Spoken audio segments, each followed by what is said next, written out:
नमस्कार, मैं अनीता और आप देख रहे हैं मून सिटी न्यूज। पिछले दिनों अररिया में जो घटना हुई वो निश्चित रूप से निंदनीय है, जिसकी जितनी निंदा की जाए वो कम है। ये बातें जिला कांग्रेस कमेटी के अध्यक्ष सह पूर्व विधायक जाकिर अनवर ने पत्रकारों से कही। जिला कांग्रेस कार्यालय गांधी आश्रम में प्रेस वार्ता के दौरान जाकिर अनवर ने कहा कि अगर कोई व्यक्ति भड़काऊ भाषण और बयान देकर अररिया के गंगा जमुना तहजीब के साथ खिलवाड़ करने की कोशिश करेगा तो उसे यहाँ की अमन पसंद जनता मुंहतोड़ जवाब देगी। उन्होंने कहा कि अररिया में सभी जाति समुदाय और धर्म के लोग प्राचीन काल से आपसी प्रेम, भाईचारे और सद्भाव से माहौल में रहते आ रहे हैं, जिसे बिगाड़ने की कोशिश की जा रही है। जाकिर अनवर ने कहा, आखिर इस तरह का माहौल बनाने की शुरुआत कहां से हुई, इसको भी आम जनता और प्रशासन को समझना होगा। विवादित और गैर जिम्मेदाराना भाषण देने वालों को यहाँ की सभ्यता और संस्कृति को समझना चाहिए था। बावजूद इसके जिला प्रशासन, खासकर जिला पदाधिकारी और पुलिस कप्तान को जिला में शांति बनाए रखने के लिए विशेष रूप से धन्यवाद दिया। सबसे पहले मैं धनतेरस, दीपावली और छठ का अररिया वासी को, तमाम जनता को अग्रिम मुबारकबाद देता हूँ, शुभकामनाएं देता हूँ कि आपका ये पर्व त्योहार सुख शांति और समृद्धि के साथ बीते, यही मेरी कामना। आज का जो प्रेस कॉन्फ्रेंस विगत पिछले हफ्तों में जो अररिया में घटना चक्र था वो काफ़ी खेदपूर्वक अफसोसजनक है। साथ ही साथ मोहनी कॉलेज और उसके बाद आरएस में जिस प्रकार से माननीय संसद की बोल बिगड़ी है, किसी एक धर्म विशेष के लोगों को जिस प्रकार की वार्ता उन्होंने कहा है, निश्चित रूप से कोई भी न्यायप्रिय लोग, संविधान पर विश्वास करने वाले लोग, संविधान के मर्यादा को रखने वाले लोग निश्चित रूप से प्रदीप सिंह जी के इस बयान का घोर निंदा है। दूसरा बात यह है, प्रत्येक क्रिया की विपरीत प्रतिक्रिया हुई, मैं उसको भी ठीक नहीं मानता। कुछ युवा साथी, कम उम्र के लड़के भावना में बहकर जिस प्रकार से अररिया में उन्होंने अपना आक्रोश व्यक्त किया, हम उस आक्रोश का भी निंदा करते हैं। क्योंकि समाज में कानून सबसे बड़ी चीज है, कानून को हम सबको मानना चाहिए,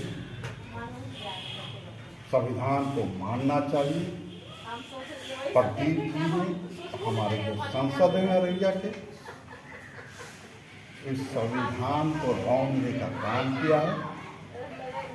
इसका निंदा करते हुए हम प्रशासन से निवेदन करेंगे, निश्चित रूप से प्रशासन अभी तक, विशेष करके मैं डीएम एसपी की बात करना चाहूँगा कि उन्होंने इस जिला में किस प्रकार से शांति लाने का काम किया है, वो सराहनीय है।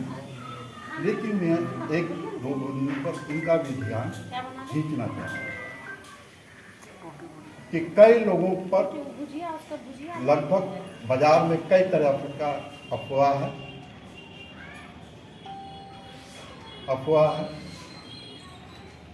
कि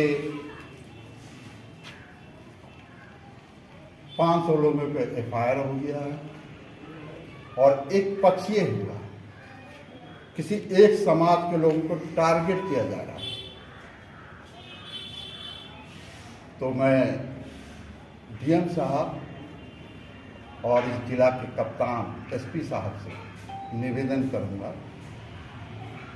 कि एक पक्षीय कार्यक्रम नहीं होना चाहिए।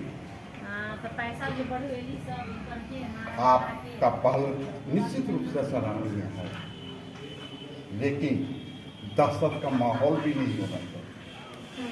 लोग ये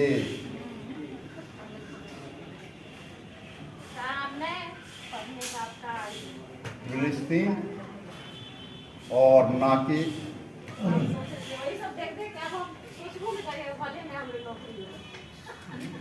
याहू का देश है, जिस प्रकार से दहशत फैलाया गया है। मैं एक बात और आप सबों को बता देना चाहता हूँ, ये कार्यक्रम पर्व त्यौहार क्योंकि हम लोग अमन शांति पर विश्वास करने वाले लोग हैं। ये देश बुद्धा का देश है, महावीर का देश है, ये देश महात्मा गांधी का देश है, ये देश पंडित जवाहरलाल नेहरू का देश है, ये देश भीमराव अंबेडकर का देश है, ये देश मौलाना आजाद कलाम साहब का देश है, सुभाष चंद्र बोस का देश है। यहाँ सभी फिरके के, सभी समाज के, सभी धर्म के लोग मिलजुल कर साथ रहते हैं और उस पे खलल किसी के नादानी से ना पड़ने दिया जाए। अगर ऐसा होता है तो मैं यकीन दिलाना चाहता हूं, अररिया का बेटा होने के कारण इस पर्व त्यौहार के बाद अगर इस प्रकार से दोहरी मानसिकता के साथ कार्रवाई होगी तो ये आंदोलन स्थगित किया गया है। हम लोग क्रमबद्ध हो सकता है, अगर आप नहीं चाहतिएगा तो ये क्रमबद्ध आगे भी आंदोलन होगा, निश्चित रूप से होगा। हम भूख हड़ताल की ओर जाएंगे, हम जेल भरो अभियान की ओर जाएंगे। हम डरने वाले लोग नहीं, इसलिए मैं आप सबों से निवेदन करता हूँ शांति बना के रखिए। तमाम अररिया के सभी वर्ग से मेरा निवेदन है कि आप शांति अमन चैन के लिए संघर्ष कीजिए। हम भी इस संघर्ष में आपके साथ हैं और प्रशासन भी, विशेष करके मैं डीएम एसपी के बारे में कहूँगा कि उन्होंने शांति लाने का काम किया है, सराहनीय। इन्हीं चंद शब्दों के साथ आप सभी को मेरा तरफ से पुनः दीपावली और छठ का बहुत बहुत मुबारकबाद। इस पर क्या कहेंगे आप?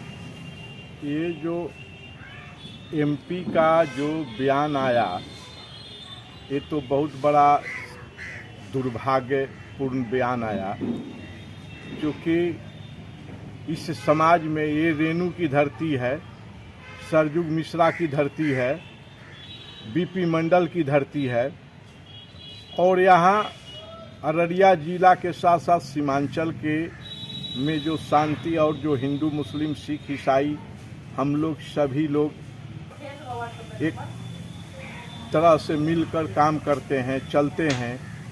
ये उनका जो बयान और जो कार्यक्रम हुआ, ये बहुत बड़ा अररिया के लिए दुर्भाग्यपूर्ण रहा। इसके साथ ही उनको व्यक्तिगत तौर पर आज एमपी बन जाए, एमएलए बन जाए, मैं उनको 1990 से जानता हूं कि उनकी क्या यहाँ स्टेटस था और जिस समुदाय के साथ, जिस समुदाय पर उन्होंने कटाक्ष किया या आपत्तिजनक बात बोला, वो उनको आज उसी समाज का लोग क्रांति मोर्चा के बैनर के तले आज वो नेता बने और जिस सीढ़ी से वो चढ़ते हैं उसी सीढ़ी को वो काटते हैं। इसलिए उनके आचरण के बारे में बहुत ज़्यादा हमको बोलने की ज़रूरत नहीं है, अररिया की जनता जानती है। प्रशासन अपने हिसाब से काम कर रही है, डीएम एसपी साहब अच्छे तरीक़ा से काम कर रहे हैं, लेकिन इसके साथ साथ जो हमारे विद्यार्थी लोग, जो बाहर के बच्चे लोग यहाँ पढ़ रहे हैं, उनके जगह पर, उनके स्थान पर जो रेड किया जा रहा है ये दुर्भाग्यपूर्ण है और बच्चे लोग को भी इसके लिए घबराने की ज़रूरत नहीं है। उनके साथ अगर अन्याय होगा तो महागठबंधन और सेकुलर विचार के जितने लोग हैं, छठ के बाद 9 तारीख के बाद हम लोग का यहाँ सेकुलर फ्रंट का मीटिंग होगा और जो सेकुलर फ्रंट के तत्वाधान में हम लोग इस लड़ाई को चरणबद्ध तरीके से, और किसी के साथ अन्याय होगा तो हम लोग रोड से लेके संसद तक आवाज़ उठवाएंगे और इसके लिए महागठबंधन के सारे नेता लोग एक साथ होकर यहाँ की जो न्याय का काम है उसके लिए हम लोग लड़ाई लड़ते रहेंगे। मेरा नाम भोला शंकर तिवारी, कांग्रेस वरिष्ठ नेता, बिहार डेलीगेट।